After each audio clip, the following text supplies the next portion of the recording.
2 years ago, I made what I thought was a mistake.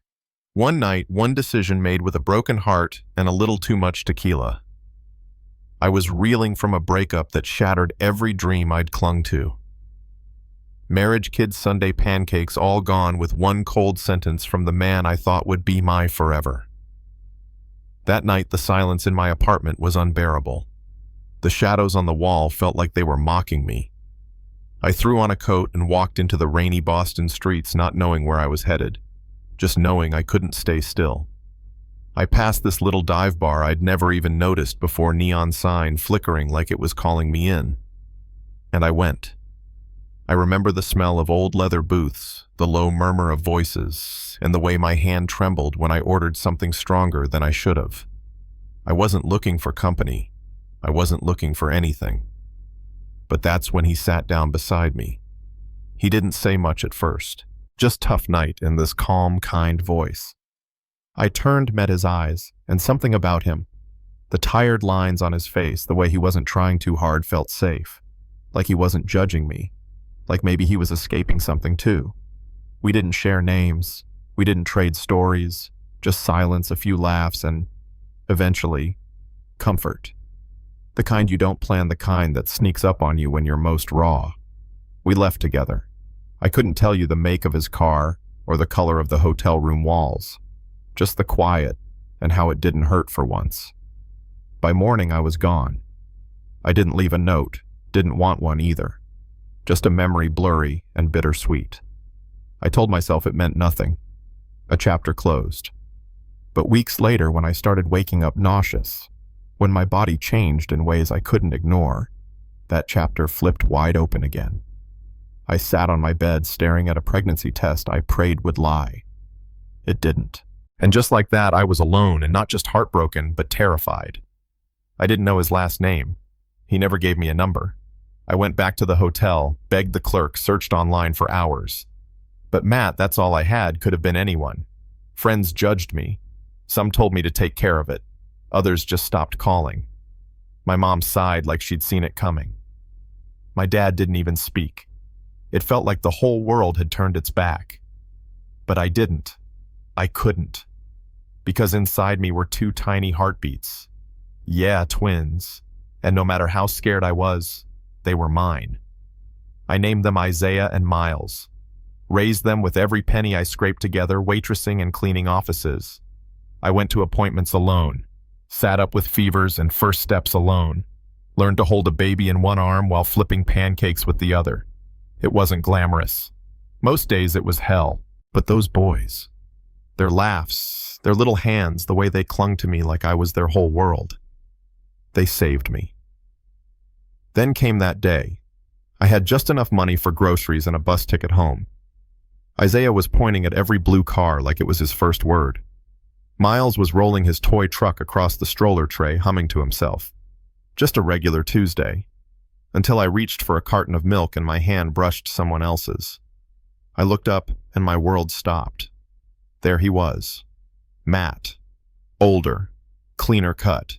Standing there in a tailored coat like something out of a magazine. His eyes locked on mine, and then dropped to the stroller. To them. Isaiah looked up and grinned.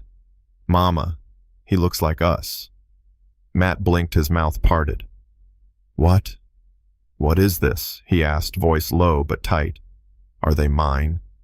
I couldn't speak at first. My hands shook on the stroller handle. 2 years I'd prepared for this, and yet nothing prepared me for this. Yes, I whispered. He just stood there staring at them like they were ghosts. And then his voice hardened. Why didn't you tell me? I wanted to scream. Instead, I said through gritted teeth, because I didn't know who you were. You never told me your last name. You never gave me a number. I looked for you. He looked stunned, and maybe guilty, but I didn't care. I was too tired, too worn down by 2 years of doing it all alone. Every doctor's visit, every fever, every nightmare, I said, my voice cracking. I did it without you. I didn't have time for daydreams about some guy who disappeared. He looked down at them, Isaiah playing with his zipper, Miles staring up like he already knew. Then, Matt knelt. He got down to their level, looked them in the eye, and softly said, "Isaiah, Miles, I'm your father." Isaiah giggled. Miles reached for him without hesitation, and something in Matt's face just broke. He picked up Miles, held him like he was made of glass, and looked at me. "Thank you," he whispered, "for not giving up on them."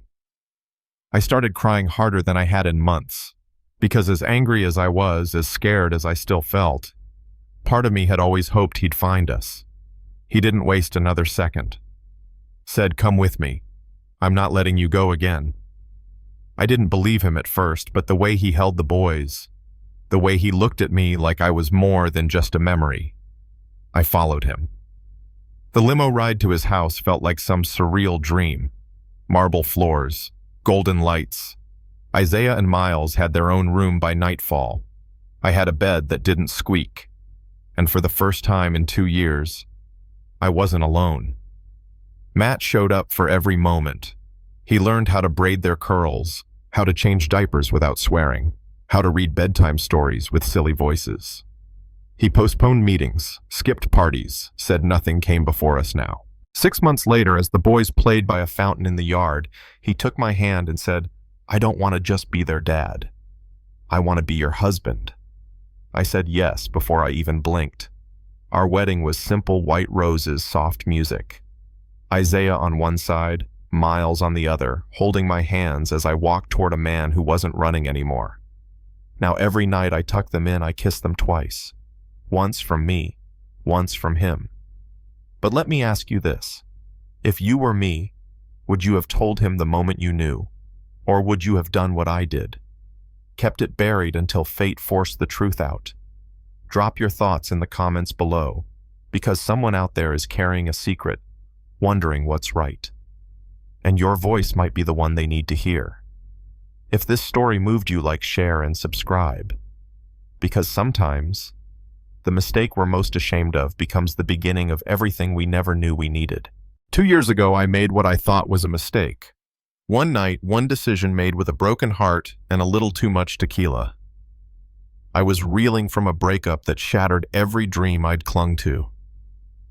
Marriage, kids, Sunday pancakes, all gone with one cold sentence from the man I thought would be my forever. That night, the silence in my apartment was unbearable. The shadows on the wall felt like they were mocking me. I threw on a coat and walked into the rainy Boston streets, not knowing where I was headed, just knowing I couldn't stay still. I passed this little dive bar I'd never even noticed before, neon sign flickering like it was calling me in.